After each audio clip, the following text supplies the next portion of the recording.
দর্শক আসসালামু আলাইকুম, আশা করি আপনারা সকলেই ভালো আছেন। আজকে আমি এমন একটা ভিডিও নিয়ে আসছি যেখানে আপনারা সেটা নিয়ে অনেকে অবগত, কিন্তু তারপর আমি এটা নিয়ে কথা বলবোই। কিন্তু কথা বলতেই হবে, যেখানে ভালোর দিক সেখানে আমি মোহাম্মদ ইউসুফ এইটি মাজারে এলটিডি কর্ণধার, সেখানে আমি অবশ্যই কথা বলবোই। যাই হোক, আমি আপনাদের ভালোবাসা অনেক দিকে এগিয়ে গেছি, বেশি কথা না বাড়িয়ে আমি শুরু করলাম। আপনারা তার আগে এই ভিডিওটা দেখেন।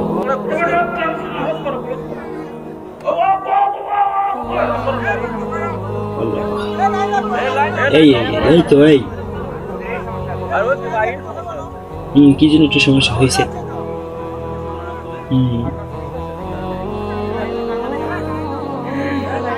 এই কি জন্য দেখতে পাচ্ছি, আচ্ছা কি জন্য দেখতে পাচ্ছি ভাই।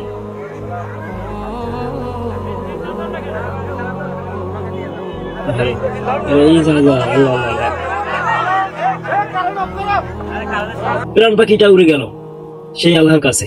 দর্শক, আপনারা বুঝতে পারছেন মৃত্যু কতটা কষ্টদায়ক। এখানে কিন্তু তার অনেক কষ্ট হয়েছে, তার চোখ দুটি হারিয়ে গিয়েছে। এমন মৃত্যু যেন প্রতিটা মানুষের হয়, কারো নামাজের ক্ষেত্রে, কারো ভালো কাজ করার ক্ষেত্রে, মানুষকে সহযোগিতা করার ক্ষেত্রে, যত ভালো দিক থেকে মানুষের মৃত্যু যেন হয়, এই দোয়াই করি। আপনারা কে কে চান যে এরকম মৃত্যু, তারা অবশ্যই কমেন্টে এটা আপনারা জানিয়ে দেবেন। যেখানে আমাদের আল্লাহ রাব্বুল আলামিন কত আদর করে আমাদের সৃষ্টি করেছেন, আমরা মানব জাতি কি করছি? আমরা মানব জাতি বিভিন্ন পাপ কাজে লিপ্ত হচ্ছি। এরকম মৃত্যু দেখে আমাদের সাবধান হওয়া উচিত। আমরা কি করছি রে ভাই? ক্ষমতার লোভে দৌড়াচ্ছি, মানুষের পিছনে দৌড়াচ্ছি, মেয়েদের পিছনে দৌড়াচ্ছি। আল্লাহর কাছে দোয়া করছি, আমি চেষ্টা করছি নিজেকে শুধরে নেওয়ার। আমি অবাক হচ্ছি, একটা মানুষ আল্লাহর দাওয়াত দিচ্ছে, সারা মানুষের কাছে দাওয়াত দিচ্ছে, প্রতিটা মানুষ তার ওয়াজ শুনছে। তিনি কি সুন্দর ভাবে, তারপর আবার আরজালকে সেদিন দেখতে পাচ্ছেন, সেটা তো আপনার ভিডিওতে দেখছেন। তারপরে প্রাণ পাখিটা চলে গেল, কি তরতাজা একটা দেখো, 35 বছর বয়স তার, ফরিদুল ইসলাম, তিনি কিভাবে মারা গেলেন। এরপর আমাদের শিক্ষা আমরা নিই না, আমরা ভাবি আরো অনেক হাজার বছর বাঁচবো, তাই না?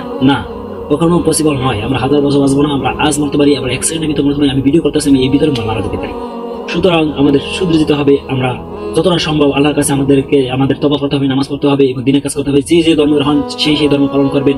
কিন্তু ভাই, আমার একটা আফসোস লাগে, আপনারা ক্ষমতার পিছনে কেন দৌড়াচ্ছেন ভাই? আপনি ক্ষমতা হাতে পেলেন, কিন্তু আপনি মারা গেলেন, তাহলে এরকম ক্ষমতা দিয়ে কি লাভ? আপনারা দেখতে পাচ্ছেন ক্ষমতা চিরস্থায়ী নিয়ে আমাদের বাংলাদেশের শেখ হাসিনা, তিনি দেশের জন্য কি করেন নাই? সবকিছুই করেছেন, কিন্তু তিনি ভুল করেছেন, তার ভুলও রয়েছে।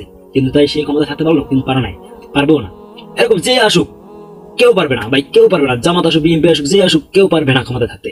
চিরস্থায়ী নয় ক্ষমতা, চিরস্থায়ী নয়। এই জিনিসটা আপনি কেন বোঝেন না ভাই? আপনার ক্ষমতার পিছিয়ে ধরনের ভাত দেন ভাই, আপনার ফ্যামিলি নিয়ে থাকেন, আপনার ফ্যামিলির ছেলে সন্তান আছে তাদেরকে নিয়ে থাকেন। আপনারা রাজনীতি করেন, আমার মতো পোলাপান তারা রাজনীতি করে, তারা বিভিন্ন জায়গায় দৌড়াদৌড়ি করে, তারপর বলে বন্ধু চাকরি পাই না। তুই চাকরি পাবি না কেন? সেখানে বলে আমার ফোন দেন, তোরে আমি চাকরি দেবো। কিন্তু সে চাকরি তো তোরা করবি না ভাই, কারণ তোরা তো অনেক ভালো মানুষ। ক্ষমতার পিছিয়ে দৌড়ানো যাবে না, বাজে বন্ধু বান্ধব ত্যাগ করতে হবে। তাই ত্যাগ করার কোনো বিষয়ই না, বন্ধু বান্ধব ত্যাগ করে দিতেই হবে। আর ওইসব বন্ধু বান্ধব দিয়ে কোনো কিছু জোড়ায় না ভাই। আপনি যদি তাদের সাথে হাসি মুখে কথা বলেন, তাকে আপনাকে বলবে কমেডি পাওয়া জোগাড়। তাদের সাথে একটু নেতা এই বাপ নিয়ে কথা বলেন, তার বলবে আপনি নেতা। আপনি যদি তাদের পিছিয়ে টাকা পয়সা করবেন, তার বলবে আপনার অনেক টাকা পয়সা আছে, আপনি বলুন। এছাড়া কিছু বলবেন আপনাকে। সুতরাং এখনো সময় আছে ভাই, এই মৃত্যু দেখে আপনারা শুধরে যান। এই লোক হয়তো সে জানতো না যে সেই মৃত্যুবরণ করবে, এখানেই মৃত্যুবরণ করলেন। কি সৌভাগ্যতা! তাই প্রিয় দর্শক, কে ভালো কাজের মাধ্যমে জীবনকে উৎসর্গ করতে চান, তারা আমার কমেন্ট বক্সে কমেন্ট করে অবশ্যই জানাবেন। ধন্যবাদ, ভালো থাকবেন।